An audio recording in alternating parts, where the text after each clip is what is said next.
yo he puesto algunas, Harvard, Oxford, pues nos estamos imaginando que efectivamente a lo mejor estamos viviendo una ocasión única. Yo así lo he interpretado y así lo vamos a disfrutar. Es verdad que nos ha costado traerla porque llevamos 2 años de negociaciones. Mientras tanto, Raquel además ha sido madre.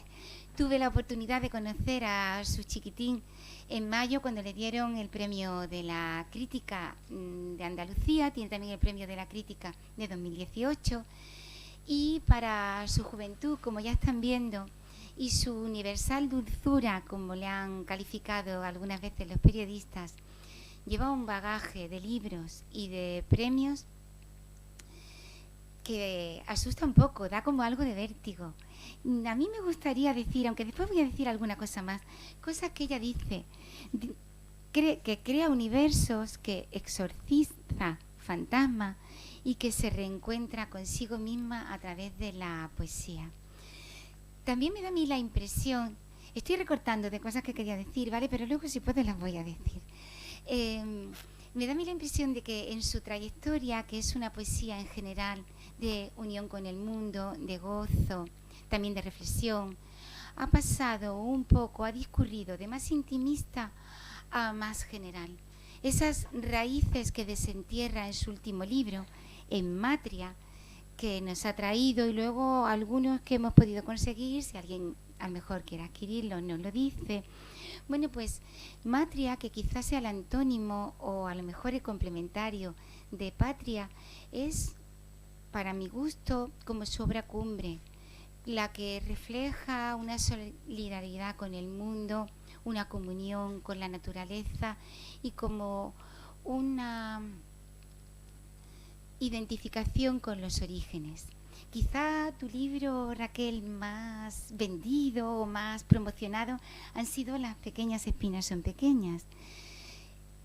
Yo te he leído en una entrevista decir que pone 2 veces pequeñas porque muchas veces en la vida hay conflictos y que esos conflictos, cuando ha pasado un tiempo, pues resulta que a lo mejor no eran tan importantes, han sido superados por otras alegrías o simplemente por otras circunstancias.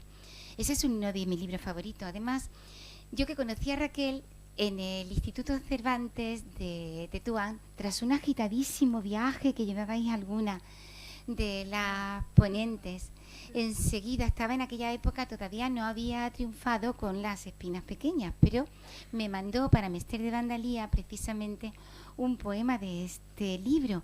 Yo creo que ese libro marca un poco un antes y un después de los anteriores. Yo he puesto aquí las leyendas de Promontorio, he puesto Croniria, y de alguno de ellos me gustaría que entresacáramos un poco el perfil. El perfil ya lo han visto. Es social, es agradable, es cercana, es sencilla. No parece que estemos ante la insigne figura que definen los críticos. Ella dice las pequeñas espinas son pequeñas, que fue premio Jaén y lo ha editado Hiperión. Dice, yo he venido a ser la ola a la vez que miro el mar. Creo que eso es algo que la define mucho. No hay estatismo en su poesía. Hay indagación, hay un vocabulario muy variado y hay una asociación de ideas y asociaciones también léxicas que cuando uno las lee parece que tenían que estar ahí. Y sin embargo, a ninguno a lo mejor se nos habría ocurrido. Ahora nos va a decir de dónde saca esa originalidad. Y otra cosa, recortando como estoy, que también me hace admirarla, que creo que dice en Diario de un destello, uno de sus primeros libros, es: yo nunca resistí las despedidas, porque en cada una de ellas se marchita la voz de todas las personas que he sido y puedo ser. Creo que esto lo has dicho tú, a lo mejor se lo copia de otro, vete tú a saber. Si es verdad que lo has dicho, yo me sentí muy identificada cuando lo leí. Además, algunas veces de notas que voy tomando, después hago una recopilación y digo, pues es verdad, muchas veces las despedidas, esa forma que tenemos a lo mejor de desgarro, suponen eso, que dejamos de ser una parte de las personas. Otra cosa que me admira de Raquel, aparte de que es una maestra de la escritura y que tiene el don de la poesía desde que era pequeña y que escribe porque es libre y porque a lo mejor le gusta y se siente así bien, aunque por otro lado sea un trabajo, es que dice, lo he traído aquí en el poema, pero lo voy a leer aquí, dice, que no crezca jamás en mis entrañas esa calma aparente llamada escepticismo. Eso también me parece que nos va a dar lugar para, además de todo lo que ella diga, para hacerle algunas preguntas y para abrir el coloquio. Después os daré las gracias por haber venido, haré alguna introducción quizá más de algunas cosas, pero de momento, que creo que estáis deseando escucharla, le voy a ceder la voz a nuestra invitada, Raquel Lanceros.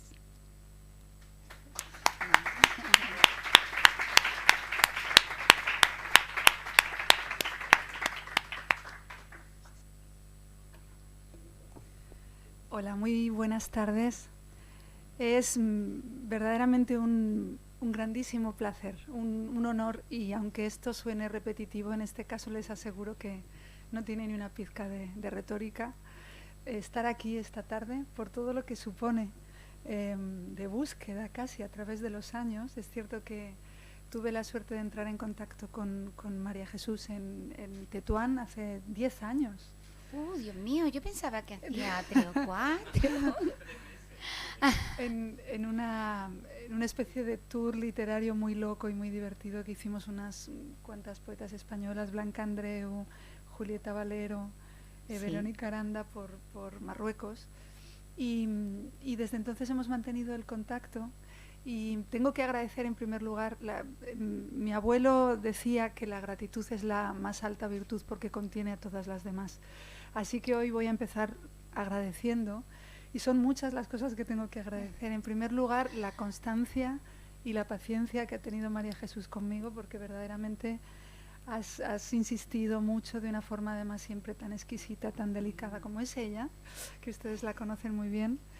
Y yo me sentía verdaderamente mal por a veces no poder encontrar una fecha. Han sido sobre todo estos últimos años muy complejos, muy ajetreados. Y por fin, porque las cosas buenas tienen que pasar y el destino se encarga, pues hemos encontrado el momento, y el momento es ahora. Y agradezco mucho también, sobre todo, la presencia de todos ustedes, que ya me he dado cuenta que son buenos amigos de María Jesús, amantes de la cultura, amantes del arte, compañeros, artistas en su gran mayoría, por todos los cauces que el arte nos propone, ¿no? La música, la fotografía, el arte plástico, la literatura, que no son, lo hablaba con una compañera, no dejan de ser impulsos hermanos, abordajes diferentes, pero caminos hacia la misma fuente en realidad, o producto de una misma necesidad, de un mismo impulso interior. Y es un placer también para mí traerles Matria, el libro del que ha hablado María Jesús, que me ha dado muchas alegrías este año, y sí que tengo que ser muy agradecida con los críticos, pero también con el público, que ha recibido muy bien este libro. Y Matria, efectivamente, la idea, la palabra en realidad no es un neologismo bastante antiguo.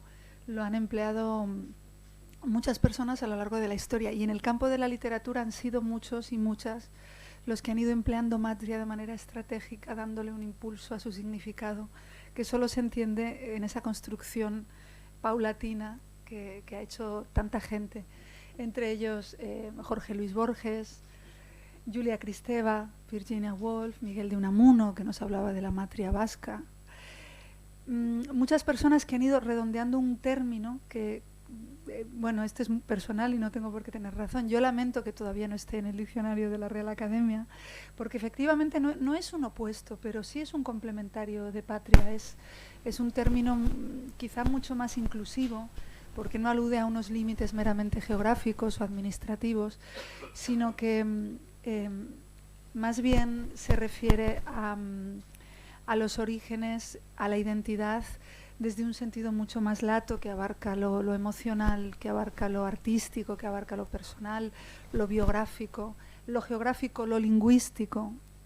Y todo eso hace un compuesto genérico que se llama Matria, y que tiene además, digamos, ahora sí en contraposición con la patria, una característica que a mí me gusta mucho, que está en constante crecimiento. Es decir, la patria no es tan sencillo que cambie, tal y como la entendemos.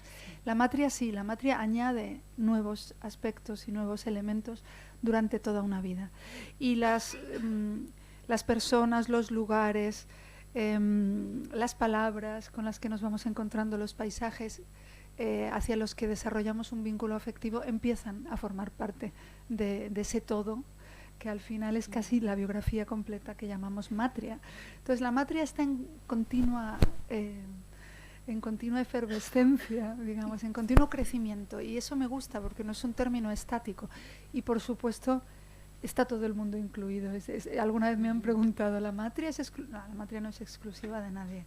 Todo el mundo tiene matria.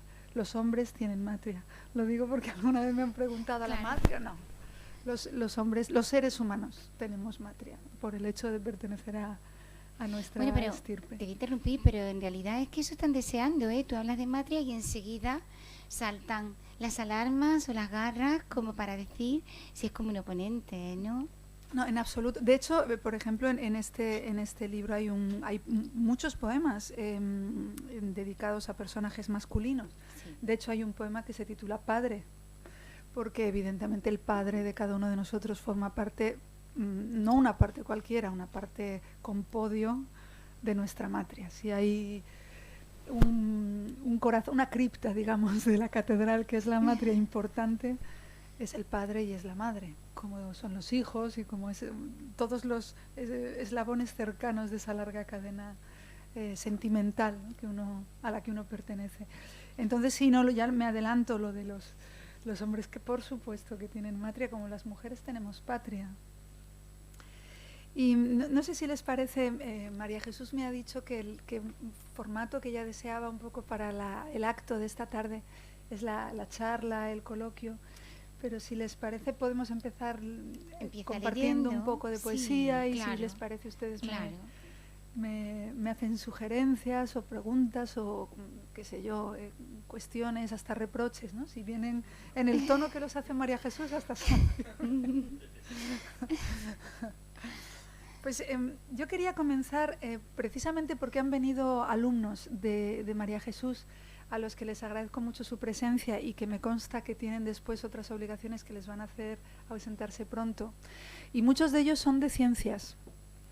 Y precisamente yo ahora estoy trabajando en el punto, desde el terreno académico en la universidad, estoy trabajando con un proyecto que habla del conocimiento como un todo, que culminará en una conferencia en Málaga en febrero. Pero hay mucha gente de muchas universidades de Europa que empiezan a adherirse a esta especie, no voy a decir movimiento, sino idea de que el conocimiento lo parcelamos y hacemos taxonomías necesarias porque hay que abordarlo de alguna manera, pero en realidad forma parte de un todo. Es decir, que esa diferenciación tajante entre letras y ciencias quizá no sea tan exhaustiva desde el punto de vista del conocimiento real. Y prueba de ello es que ellos están aquí hoy en este acto. Y entonces a ellos les dedico un poema que surgió precisamente, si me permiten, como es un poco coloquio, les cuento la intrahistoria, por utilizar otro término unamuniano, del poema. Hace unos 3-4 años surgió en el CERN, el Centro Europeo de Investigación Nuclear, que saben que es donde el bosón de Higgs descubrieron, etc. Bueno, pues está en Ginebra.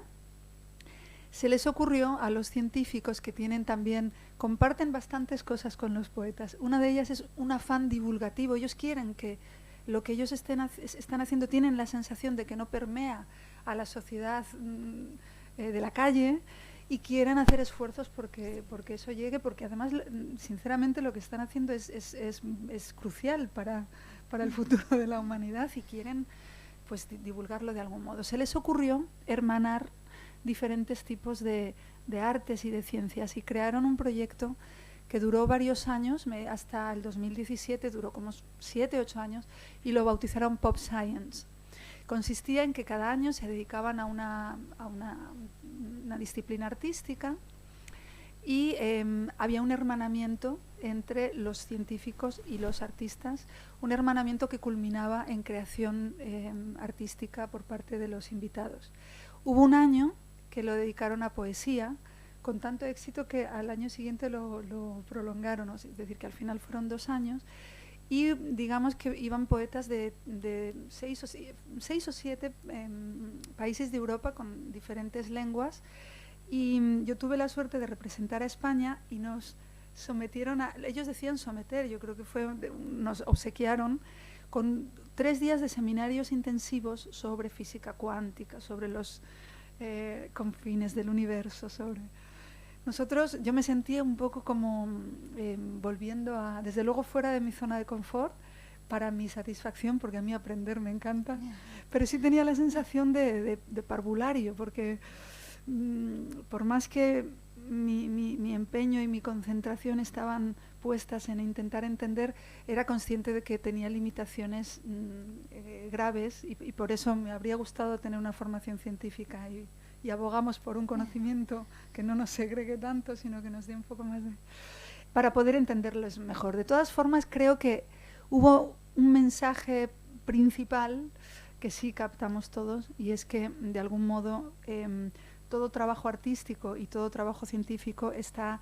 destinado a intentar descubrir o empujar los límites, ensanchar los límites de la realidad conocida. Y en ese sentido nos sentíamos hermanos. Y salieron muchas cosas de aquellos días en Ginebra, incluida la visita conjunta a la tumba de Jorge Luis Borges, que me honró mucho porque era la única hispanoparlante y me lo sentí como un honor. Pero también salió un poema que les comparto ahora, dedicado especialmente a los muchachos de ciencias, que se titula La contracción del Big Bang. ¿Y si fuera verdad que la expansión del universo después del Big Bang tiene límites físicos que un día se alcanzarán? Como una goma elástica, todo volverá atrás en ese instante. A lo Benjamin Button viviremos un tiempo revertido. Viajaremos por toda la galaxia. Manejaremos luego complejos celulares telepáticos. Después descubriremos la electricidad. Avistaremos inexploradas costas. Inventaremos más tarde la escritura. Lucharemos montados a caballo. Cazaremos mamuts. Al fondo de la cueva contaremos historias que combatan el miedo. Ojalá sea así, una reaparición de los recuerdos. No puedo esperar más para volver a verte.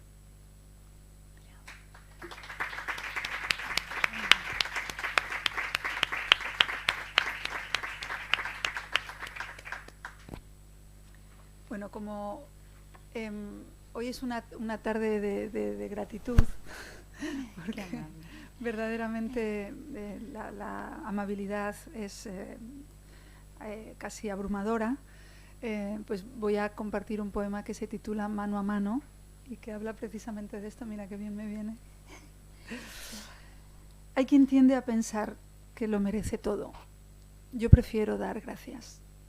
Cruzo mis manos calientes sobre el mundo, sobre la gratitud a salvo del olvido. Pienso en todas las manos, las que abrieron ventanas en los muros, las que besan el trigo para que haya pan, las que cortan el cuero que nos calza. Amo todas las manos, que son, que pueden solas. Son otras manos las que mueven los trenes, otras las que conectan las bombillas, otras las que abastecen los bazares, y serán otras manos, tal vez aún no nacidas, las que caben la tierra que me habrá de cubrir.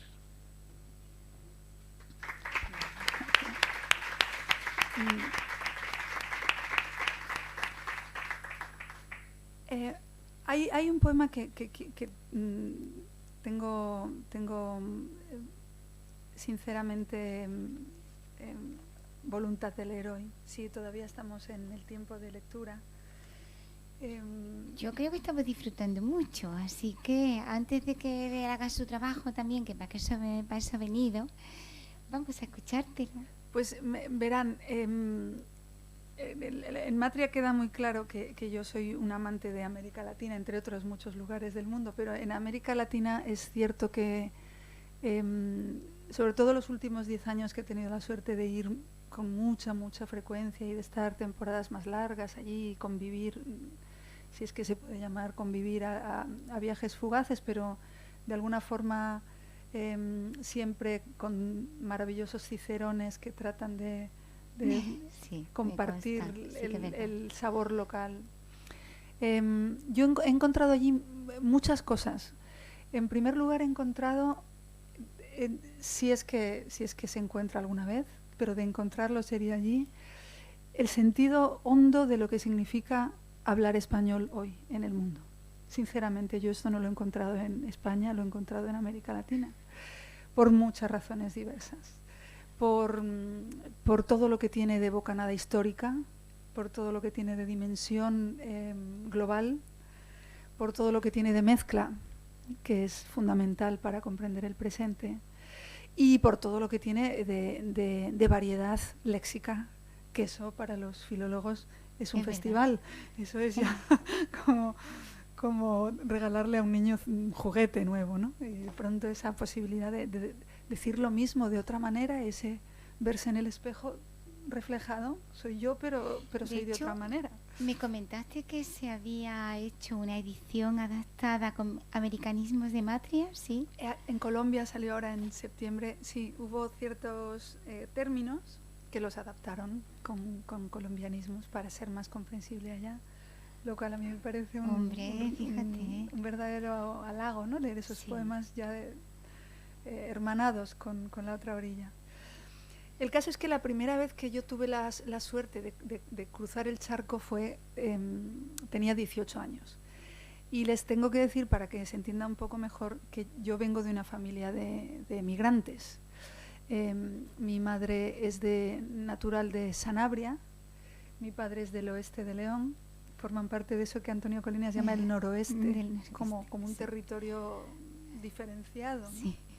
O que tiene ahí rasgos comunes con Portugal, pero con Galicia, con Asturias. Bueno, el caso es que Argentina, para mí, era desde niña, era una realidad emocional cercana, porque tengo como 5 tíos abuelos enterrados allí, porque otros volvieron y nos trajeron los tangos que después me cantaba mi abuela, porque estaba muy cerca, como lo estaba, por ejemplo, Cuba, donde fueron 2 abuelos míos, como lo estaban muchos países de allá, como lo estaba después Europa, Francia, Alemania, en la segunda riada de migración en los años 60, que a mi familia le ha tocado todas. El caso es que por diferentes razones que no tenían que ver con la inmigración, sino con una aventura amorosa, con 18 años fui a Buenos Aires por primera vez. Y en aquella época, toda mi generación en realidad, no es una cuestión original mía, pero que claro, vivíamos y verdaderamente no ha cambiado mucho, seguimos históricamente en el mismo punto de mucha influencia cultural anglosajona. Una influencia avasalladora, en algunos momentos muy asfixiante. Yo en aquel momento no la sentía aún como tal. Entonces, bueno, cometíamos el error, porque con 18 años se comete muchas veces ese error, al menos yo lo cometía, de asignarle un valor u otro y asignar la característica de démodé, de pasado de moda, de todas estas cosas, que los tangos, las cosas que se cantaban en ese momento, en plena adolescencia, como uno se autoafirma, pues eso era una cosa muy antigua. Y nosotros veíamos películas gringas, escuchábamos música en inglés y éramos otra cosa, ¿no? En mi imaginario les estoy hablando de entonces. En estas voy a Buenos Aires y ahí sucedió algo que a mí me cambió la vida para siempre, mi relación con el idioma, con muchas cosas. Se lo cuento en el poema. Se titula Epifanía en la Boca, por el barrio La Boca. Y tiene un epígrafe de uno de los grandes maestros tanguistas, Enrique Santos Discépolo, que dijo que el tango es un pensamiento triste que se baila. La tierra natal cubre como un tatuaje la piel preliminar. Bendita sea la casa de los padres todas esas imágenes, ese rumor simiente que vive en cada pecho esperando un instante para poder filtrarse. Escucho la inocencia de mis 18 años, populosa como el estuario del Río de la Plata. Aquel irreflexivo desdén hacia lo propio, aquella anglofilia mimética en nombre de la posmodernidad. Entonces tú, la persuasión de tu voz arbolada, la sala de conciertos, en el barrio La Boca, entre Vuelta de Rocha y Caminito, su majestad, el tango. Pasado y porvenir se besan en mi ombligo, si yo pudiera, como ayer, querer sin presentir. Mi corazón secreto emerge de la sombra.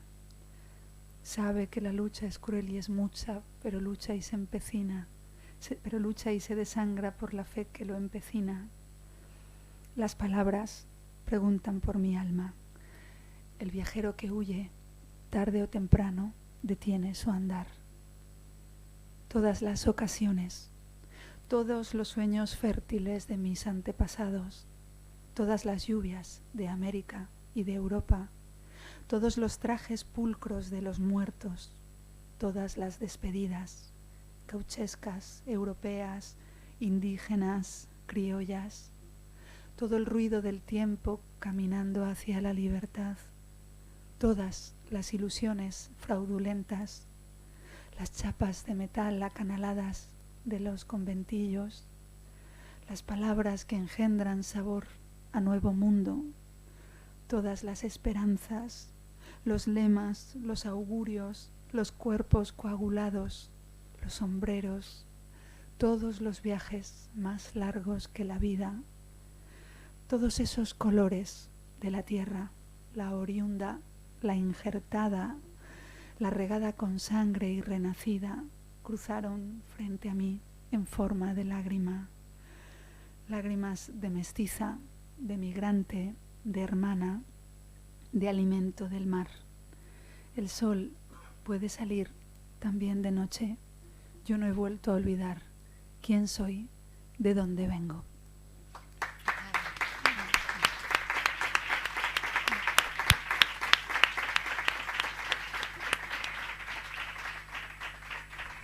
Bueno, creo que ahora, después de este momento tan emotivo y de tanta intensidad, a lo mejor nuestra cantante favorita de la ciudad, a lo mejor acompañada por su guitarrista de costumbre, a lo mejor nos puede obsequiar con uno de los poemas de Raquel Musicado.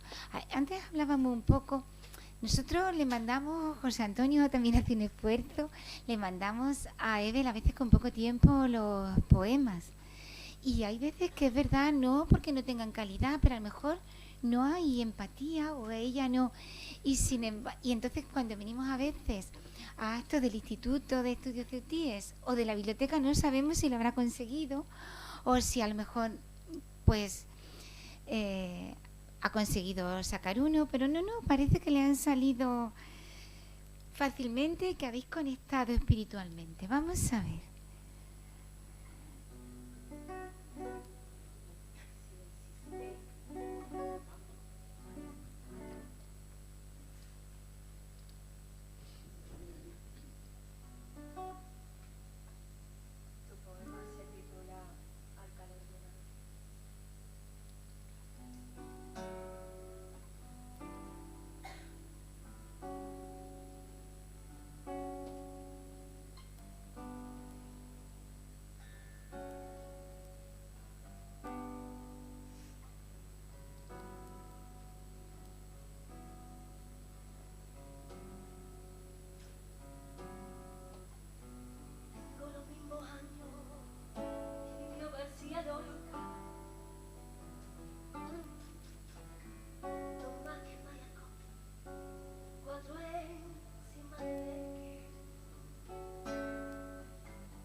Bueno, vaya tarde de emociones. ¿Te ha gustado, Raquel? Es que mira, hay que decirlo que nosotros siempre estamos aquí a lo máximo. Pero estamos en el 50º del Instituto de Estudios Ciutíes, celebrando su fundación. Y aunque José Antonio está intentando que haya una continuidad respecto a la labor de Rocío, con la que nosotros también habíamos ya empezado la jornada, está potenciando mucho, has venido idónea, con tu libro Matria, con nuestra Eder, el papel de la mujer, quiere que entren todavía más mujeres dentro del Instituto de Estudios Ciutíes. Y la verdad es que cuando la escucho cantar y veo además el mensaje que hay, digo, bueno, esto es idóneo para nuestro 50º. ¿Te ha gustado entonces? Bueno, decir que me ha gustado se queda corto.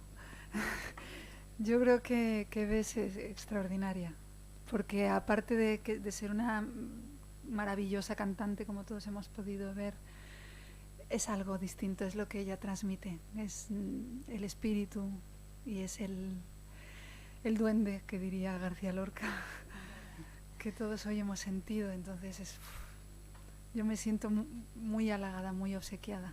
Gracias.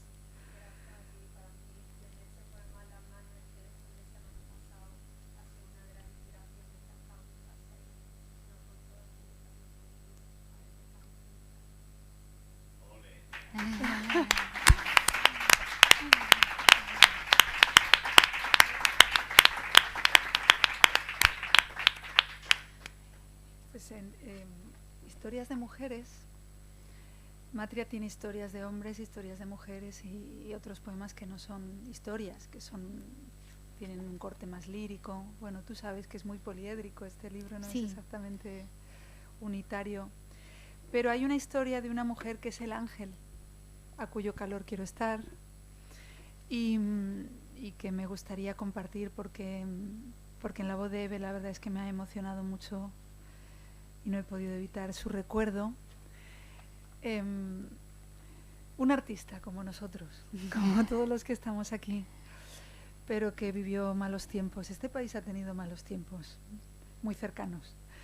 Y ella, que era mi abuela, quería ser actriz.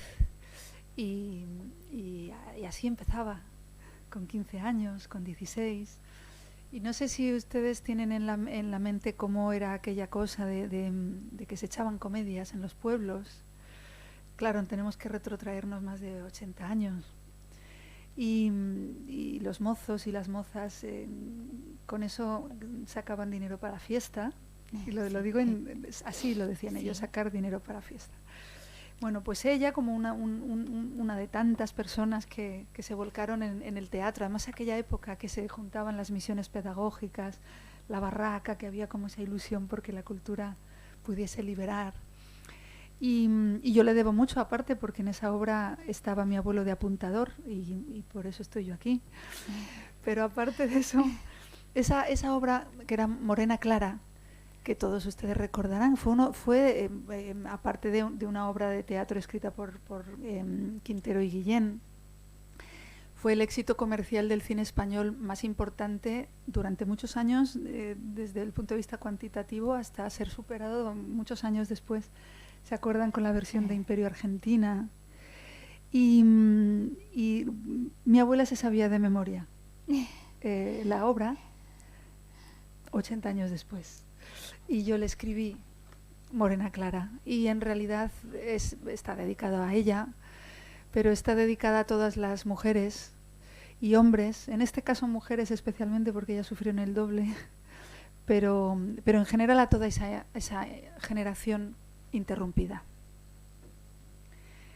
Y me gustó poner como epígrafe un extracto brevísimo de la comedia real que dice: estrella de plata la que más reluce, ¿por qué me lleva por este calvario llenito de cruz?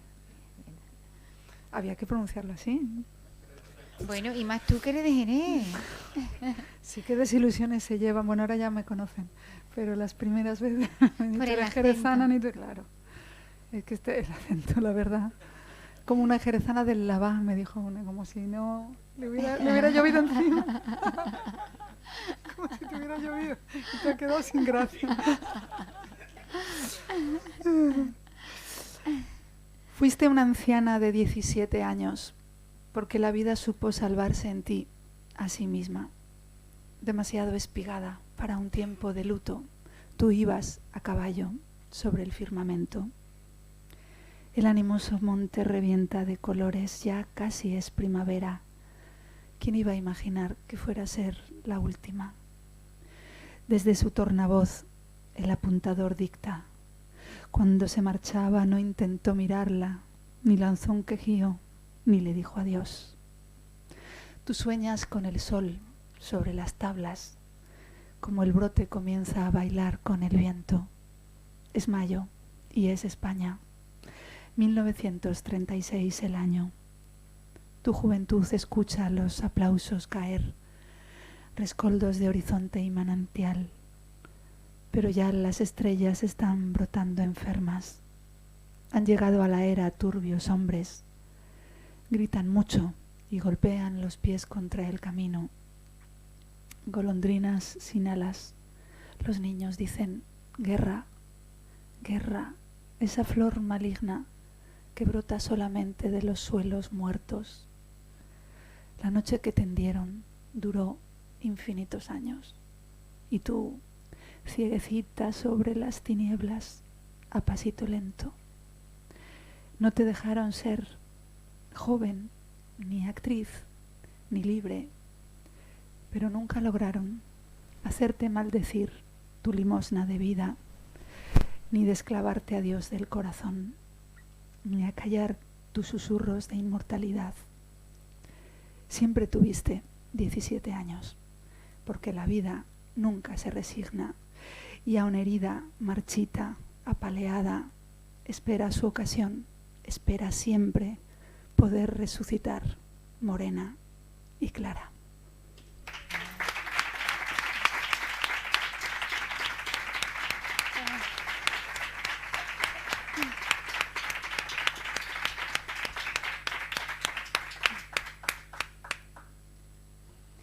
Me estás mirando porque quieres que diga algo. Pues lo que voy a decir es que nos encanta, Creía que nos que iba a decir encanta algo. tenerte a ti, Creía que aquí. ibas a decir algo.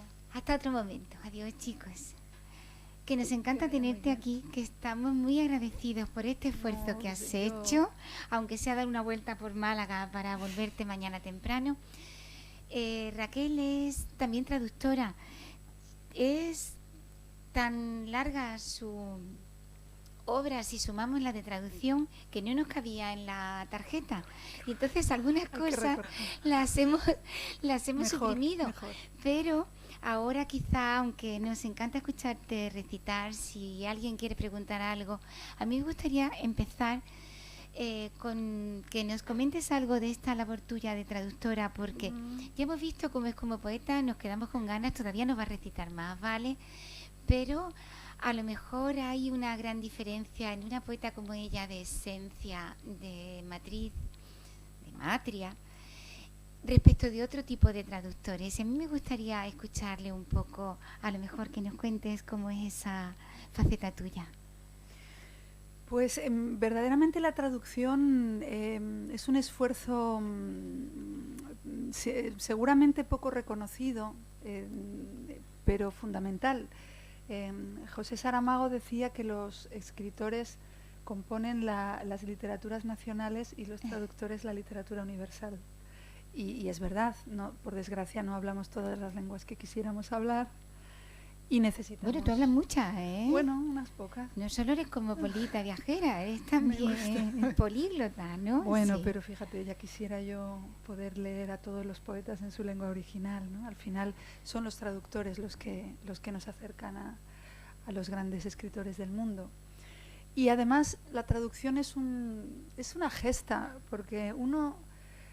La poesía también, pero en la traducción es evidente que uno se acerca a ella a sabiendas de un fracaso seguro, porque hay una negociación con el texto en la cual uno tiene que dejarse algo. Es decir, que en eso que decían los traductores, esa lucha casi a cuartel entre un extremo que sería la fidelidad y otro extremo que sería la belleza, en cualquiera de los infinitos tonos de grises que intermedian, que uno se sitúe, hay algo que se va a dejar. Pero también decía Paul Valéry que lo que es capaz de ser trasladado de una lengua a otra, lo que queda después de haberse quedado mucho por el camino, eso es la poesía. Es decir, que quién sabe. Lo cierto es que la traducción poética tiene, para Mas Inri, dificultades propias, que son incluso mucho más abruptas que la traducción de otros campos, ¿no? Que las traducciones, a lo mejor en terrenos profesionales, que son muy complejas, pero de pronto la traducción poética se encuentra con el escollo de que la poesía, además de pensamiento, además de emoción, tiene una parte fundamental y absolutamente irrenunciable, que es la rítmica, la musical, la fonética, la sensorial desde el punto de vista semántico. Exacto. Y eso es complejo de trasladar de una lengua a otra, de manera que en muchos casos la traducción poética casi pasa por ser una recreación, que no sea tan libre, que sea una traición absoluta del autor, como dicen los italianos, a eso de traduttore traditore, pero que no sea tampoco tan fiel que se pierda absolutamente toda la magia poética original. Y en esa negociación pues se trata de encontrar los pactos menos dañinos para el resultado final y sobre todo para el poema original posible, ¿no? Pero y también fíjate que a mí me gusta traducir porque lo veo una suerte de homenaje. Yo estoy convencida de que uno escribe por admiración. En realidad uno escribe porque es tanta la huella que han creado y que siguen creando, pero sobre todo en la poesía los inicios lectores son fascinantes porque uno se queda embelesado ante las obras de tantos y tantas grandes poetas. Y los admira profundamente. Ahora que no estamos en una época en la que admirar esté de moda, ¿no? Estamos en una época de mucho egocentrismo y en el que se tiende a no mirar lo que hacen otros, pero yo creo que sin esa admiración previa nadie se lanza a intentar escribir. Sí. Y por lo tanto yo creo que la traducción también es un signo de admiración, porque salvo los traductores, digamos, que se ganan la vida de ese modo, que es una manera muy honrosa y muy legítima y muy esforzada, Pero en mi caso, que elijo lo que traduzco, de pronto estoy rindiendo tributo a los sí. poetas que elijo traducir. Y es una forma de lectura aún más profunda que la mera lectura, porque es una inmersión Sí. en el entramado de todos los niveles del lenguaje, en el entramado léxico, sintáctico, estructural, pragmático, y uno entra ahí y se transforma en ese En poeta, ese poeta. o se sueña con ponerse Tú misma has sido también traducida a muchas lenguas. Sí.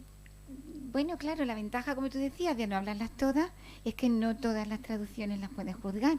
Pero, No, es verdad. pero es las que verdad. conozcas, las que conoces, ¿cómo te sientes? ¿Te gusta? Pues, Porque algunas lenguas las dominas, como sí, para saber sí. si se ha acertado. Sí. Algunas sí que ha habido incluso un trabajo de comunicación constante con la traductora o con el traductor para aclarar, digamos, conceptos culturales o significados más coyunturales. Y a mí, por ejemplo, algunas traducciones a mí siempre me da la sensación de que mejoran el original, en el sentido de que de pronto le dotan de otra musicalidad. Yo soy una enamorada de las lenguas. Pero, por ejemplo, las traducciones al portugués, que he tenido un traductor maravilloso, André Hergé, que es un maestro de la exactitud, de la delicadeza, de la sutileza. O, por ejemplo, una traductora al italiano, que es una chica muy, muy joven, de Catania, Nichela Bionda, que vive en Milán, que también hizo un trabajo que de pronto esos poemas leídos en italiano suenan muy bien. Las traducciones al francés me gustan mucho. Luego tengo grandes traductores al inglés. Me han traducido catedráticos de español de universidades americanas, y algunos de ellos, por ejemplo, Allen Josephs es uno de los mejores traductores al inglés de García Lorca. O sea, es un verdadero honor. Tony Geist, que trabaja en la Universidad de Seattle, en el estado de Washington, ha hecho unas traducciones verdaderamente sensoriales de algunos poemas. Entonces yo lo siento también como un homenaje y lo agradezco mucho, y de pronto también son una recreación. Yo creo que ellos son tan autores como yo, y abren puertas nuevas a otros lugares que el poema inicial no lograba sino como mucho intuir. Y luego están las traducciones que uno no conoce. Por ejemplo, el último país que he visitado en clave poética de encuentro de poetas y escritores, estuve a principios de octubre en Azerbaiyán, que eso es una cosa tremendamente exótica. Nunca había ido antes y seguramente en fin, que no se cruzan los caminos a Bakú todos los días. Todos los días Azerbaiyán. Y fue algo muy especial, porque Azerbaiyán, como ex república soviética, utiliza como lengua franca el ruso. Y allí había gente de Uzbekistán, de Kazajstán, de Moldavia, y en realidad allí el inglés o el español servían para muy poco. A pesar de que el azerbaiyaní, como llaman ellos, es una lengua de la familia turca, se parece mucho al turco, ¿no? Pero utilizaban el ruso como lengua franca. Total, que yo, mis conocimientos de ruso son escasos, me puse a estudiar hace tiempo, pero no he tenido en fin, no da tiempo para todo. Y entre el azerbaiyaní y el ruso y las traducciones, yo estaba fascinada de que de pronto la gente aplaudía. Y bueno, yo no sé lo que se dejarían lo que en estaban el tintero, diciendo, pero sonaba muy bien. Sonaba muy bien. A lo mejor no sonaba bien por el idioma, a lo mejor era porque era tu poesía. Bueno, los idiomas también tienen música propia, sí. Y cada idioma tiene y luego cada hablante tiene su música particular en un idioma. No es igual escuchar, decimos, qué bien suenan qué sé yo, los gallegos, y es verdad, pero tampoco suenan igual unos gallegos que otros. Es verdad. En fin, que luego el habla que se dice, ¿no? Que la apropiación personal que hacemos de la lengua es como la huella dactilar. Hay una gran intersección común, pero hay algo de único en la forma que tiene cada persona de utilizar la lengua. Sí.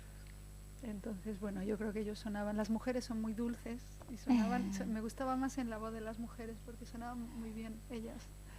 El idioma sonaba mejor en la voz femenina. Sí, me daba la sensación de que como que hacían en fin, todos los rasgos suprasegmentales más dulces, como menos cortantes.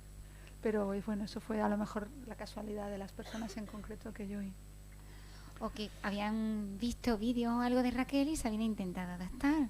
Las mujeres siempre a lo último. Eso puede ser, ¿eh? Eso puede ser porque tenían, la verdad que era fascinante todos los detalles del trato hospitalario, muy bien pensado. O sea que hasta podría ser cierto. Podría ser, fíjate. Sí. ¿Qué queremos? ¿Queremos hacerle alguna pregunta o queremos que nos recite un poquito más, Raquel? ¿Queremos hacerle una pregunta? ¿Qué les parece mientras van pensando que un poema breve, metapoético? Sí. Ya que estamos hablando de poesía. Bueno, es medio en broma, medio en serio.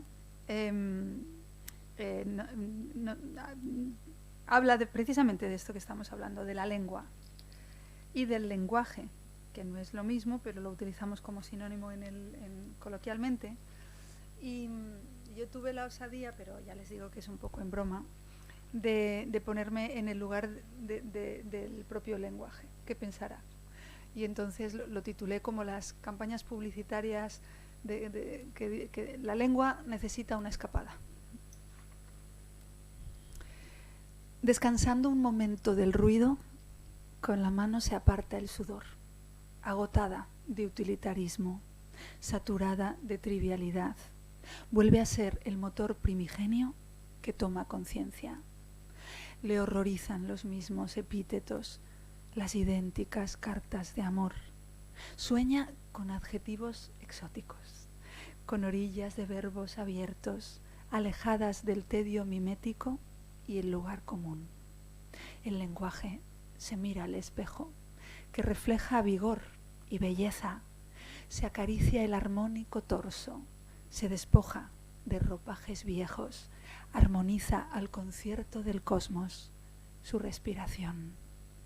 Durante unos instantes es libre, fuerte, joven, poderoso y pleno, sin grilletes de usuarios insulsos, sin el yugo de la menudencia. Se sumerge en un lago sonoro donde es Dios del país de la idea y reencuentra el calor de su amada, por fin, la poesía. Bravo.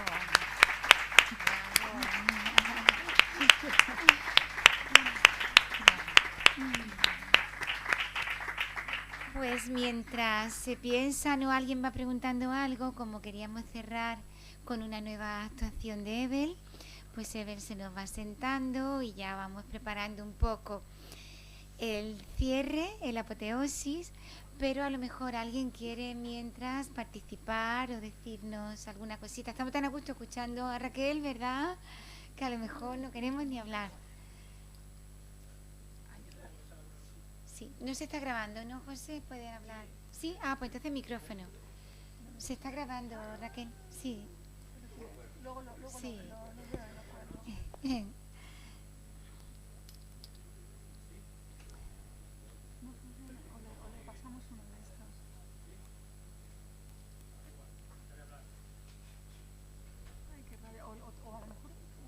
No, porque ese es el que graba.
Raquel es capaz de eso y de más, ¿eh? Bueno, vamos a ver, yo recojo el guante.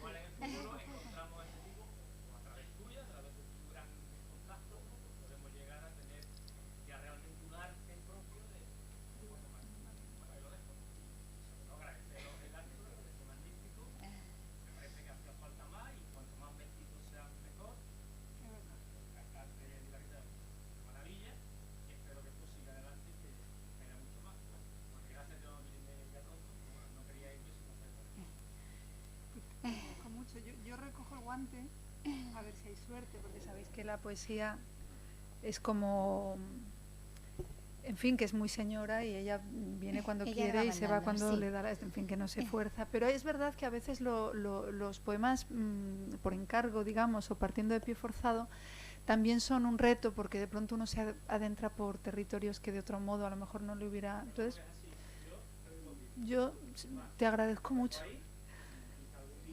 Y lo compartimos, de pronto si algún compañero o compañera igual le... ¿no? Claro. De hecho la mayor carga de poesía está en la vida. Es decir, que los fondos marinos... Sí. En realidad lo han sabido los grandes pensadores de todos los tiempos. Lo decía Pitágoras, Dante lo dijo. La poesía, que es la creación, sí. Y es el propio universo, nosotros mismos. Es decir que... Así que lo de los fondos marinos me llama mucho la atención. Lo voy a tener muy presente. Estupendo, sí, claro. Nosotros estamos en contacto, espléndido. Luego corriges, eso también es verdad que a mí con los científicos eso me da un poco de miedo, las inexactitudes, ¿no? Porque de pronto uno poetiza y a lo mejor dice una majadería, ¿no?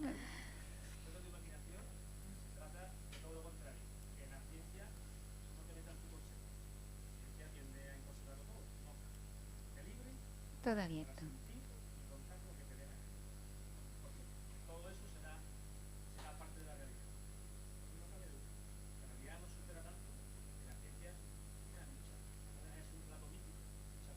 Es verdad. Pues ya, sí, ya ha recogido. Eso es verdad, sí. eso es cierto. Es una construcción humana.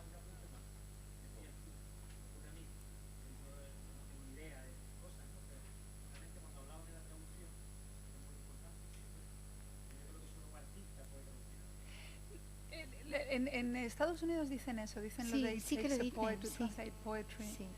Yo no quiero nunca ofender a mis colegas traductores que no son poetas, porque tampoco hay personas que hacen trabajos espléndidos, pero sí es verdad que hay momentos en los que la recreación es tan indispensable que hay que poetizar. Hay que poetizar para traducir. Para traducir. Yo lo que veo es que quizá, aunque estamos tan a gusto, a lo mejor tienen obligaciones y que podemos luego seguir charlando con ella, que está a nuestra disposición todavía, y entonces quizá podíamos ya ir cerrando el acto. Luego seguimos charlando cuando termine Edel. Yo le recuerdo que el día 18 estaremos aquí con un amigo de Raquel, amigo mío, enamorado de Ceuta, amigo de nuestro gran Luis López Anglada, que vendrá a recitar sus poemas de gran altura también, pero sobre todo a contarnos también anécdotas de Luis y a charlar sobre nuestro gran poeta ceutí el lunes día 18 a las 7:30. Agradezco la presencia, luego seguimos charlando, ahora si quieren tenemos también libros y gracias Raquel, de verdad. Adelante Evel para otro momento único.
Sueña con androides que soñaban, con ovejas eléctricas, y quien ha visto su alma, y quien vence a los molinos, quien tiene largos trenes recorriendo es su pena.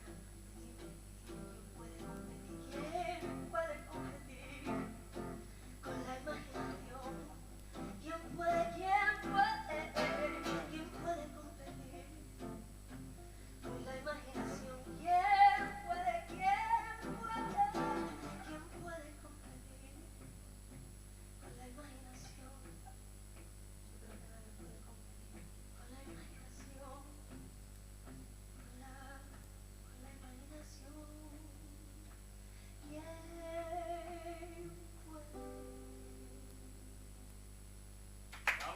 ¡Bravo!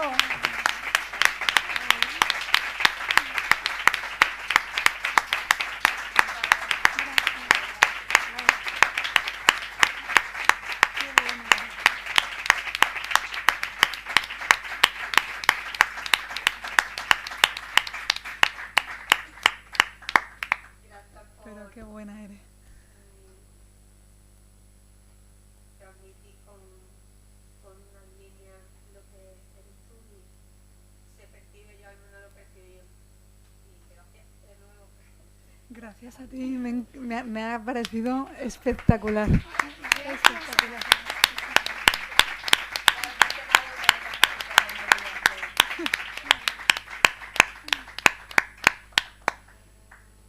Wow. Pues ahora, después de esto que no sabemos qué decir, ¿Quién puede competir?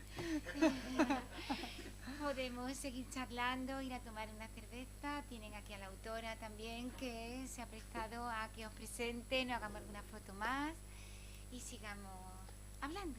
Vale, muchas gracias a todos.